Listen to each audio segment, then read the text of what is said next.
बच्चों, तुमने जादुई घड़े की कहानियाँ पहले भी सुनी होंगी, लेकिन बताओ तुम्हें यह कैसी लगी।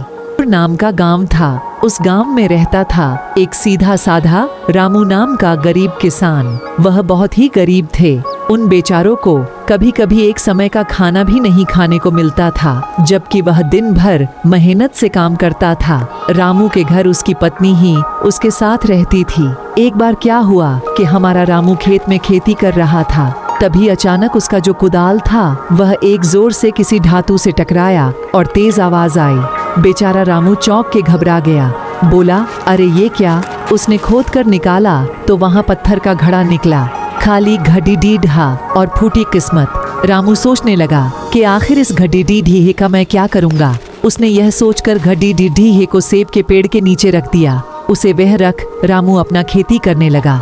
फिर दोपहर के समय वह अपना खाना लेकर सेब के पेड़ के नीचे खाने आ गया।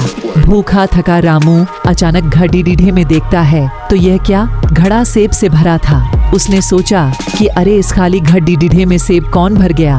खैर, ज्यादा न सोचते हुए रामू सेब निकाल कर खाने लगा और फिर घड़ा रख दिया। वह अभी सेब खा ही रहा था कि तभी एक और सेब घड़ी ढीढ़े में गिर जाता। फिर से पूरा घड़ा सेब से भर जाता है। घबराया रामू पूरी तरह हैरान हो गया, लेकिन तुरंत ही समझा गया कि ये कोई ऐसा वैसा घड़ा नहीं, बल्कि निश्चित ही कोई जादुई घड़ा है। फिर कुछ विचार करके रामू घड़ीहे को लेकर अपने घर ले जाता है। पत्नी पूछती है तो घर आकर रामू उसे जादुई घड़ीहे के बारे में बताता है। पत्नी रामू पर बिल्कुल भी विश्वास नहीं करती और यह साबित करने है। यह सुन रामू एक चावल का टुकड़ा लेकर जादुई घड़ीहे में डाल देता है और देखते ही देखते घड़ा चावल से भर गया था। पत्नी आश्चर्य से रामू को देखने लगी और खुश होकर रात का खाना खाया और सो गए। अगली सुबह रामू उस घड़ी ढीहे में कुछ सब्जियां डालता और सब्जियां निकालकर बाजार में बेचने का सोचता है।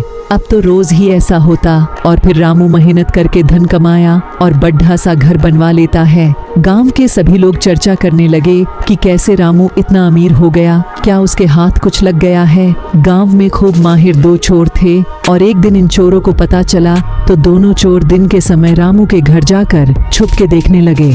उन्होंने देखा कि रामू गड्ढे में एक सब्जी डालता तो जादुई घड़ा बहुत सी सब्जी से पूरा भर जाता। दोनों चोर बहुत खुश होते हुए चोरी करने का योजना बनाते हैं। चोर योजना के अनुसार आधी रात के समय रामू के घर घुस गए और वह रखा जादुई घड़ा चोरी करके अपने घर आ गए। एक चोर जादुई घड़ा को परखने के लिए उसमें एक सिक्का डाल देता है। हमेशा की तरह एक सिक्का बहुत सारे सोने के सिक्के बन गया।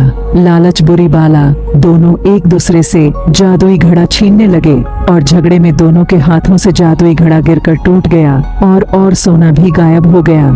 तो बच्चों, इस प्रकार जादुई घड़ा न फैला चोर का हुआ और न ही दूसरे चोर का। दोनों हाथ धो बैठे। शिक्षा: चोरी करना पाप है और चोरी की वस्तुएं ज्यादा समय तक नहीं टिकती।